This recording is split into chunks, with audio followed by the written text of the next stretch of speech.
Tapi gini Ustaz, biasanya kan orang-orang tuh sebelum nikah tuh ada aja Ustaz, perempuan-perempuan minta duluan tuh sebelum nikah, "Oh nanti saya kalau misalkan nikah sama kamu, saya maunya nafkahnya sekian sekian ya setiap bulan, 10 juta, 20 juta Kasih gitu." syarat Iya maksudnya. kasih syarat Ustaz. Syarat. Dan kadang-kadang tuh ada aja laki-laki yang yaudah oke gitu saya terima akadnya nih. Tapi pas ketika sudah menikah nggak terjadi Ustaz, akadnya berubah. Itu gimana Ustaz hukumnya Ustaz?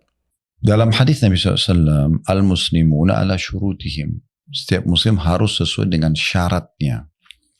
Jadi kalau kita sudah sepakat nih, baik laki-laki sama laki-laki dalam transaksi jual beli atau bisnis, atau si laki-laki sama istrinya atau calon istrinya, ya. Kemudian dia mengiyakan, maka syarat itu. Syarat. Makanya sosok yang bijaksana dan dewasa serta hati jadi penuh dengan keimanan, dia jujur. Oh saya nggak mampu, saya nggak bisa. Bukan hanya sekedar karena ingin menikahi wanita ini kemudian dia mengatakan oh ya nanti. Enggak.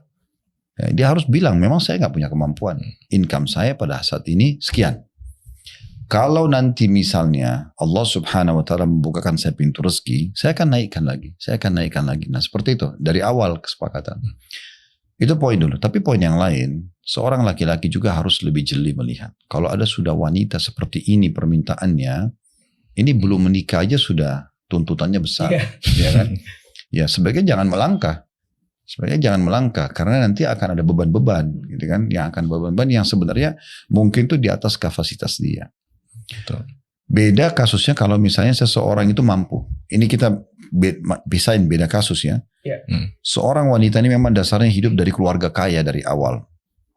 Ayahnya memberikan dia 10 juta tiap bulan misalnya. Sekarang dia mau nikah sama laki-laki ini juga memang orang punya kemampuan.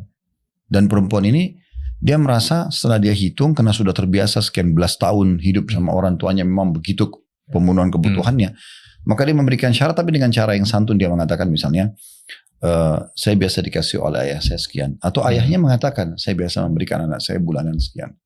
Saya berharap nanti pada saat pindah ke rumah kamu jangan dikurangin gitu kan. Kalau dilebihkan tidak ada masalah. Dan si laki-laki ini punya kemampuan dan dia tahu dia bisa. Dia mengatakan baik saya siap. Oke itu bagus, itu idealnya kan. Tapi jangan sampai nanti ada seorang laki-laki, kasus yang tadi sebelumnya, dia nggak punya kemampuan, tapi karena dia suka, karena kecantikan perempuan ini, atau karena kedudukannya, lalu dia mengatakan, oke, saya akan kasih, padahal dia bohong misalnya.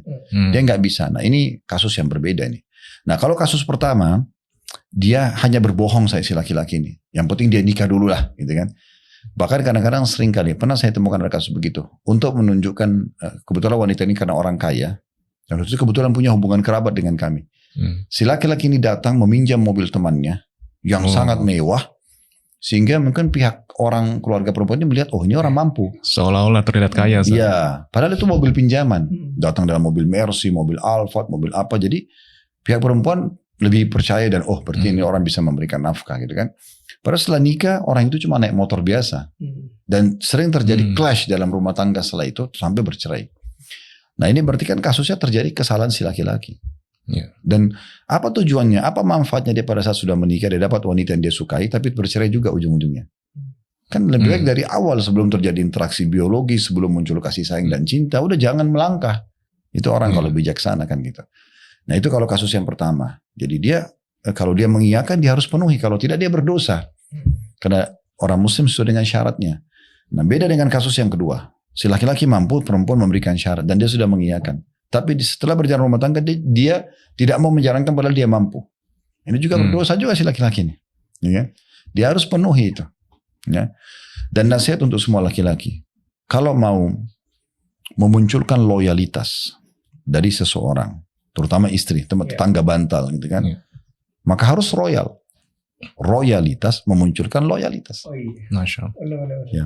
Dan ini semua melanggengkan hubungan suami istri, orang tua sama anak, sahabat dengan sahabat, pemimpin sama bawahan, bawahan sama atasan. Ini royalitas ini penting. Kalau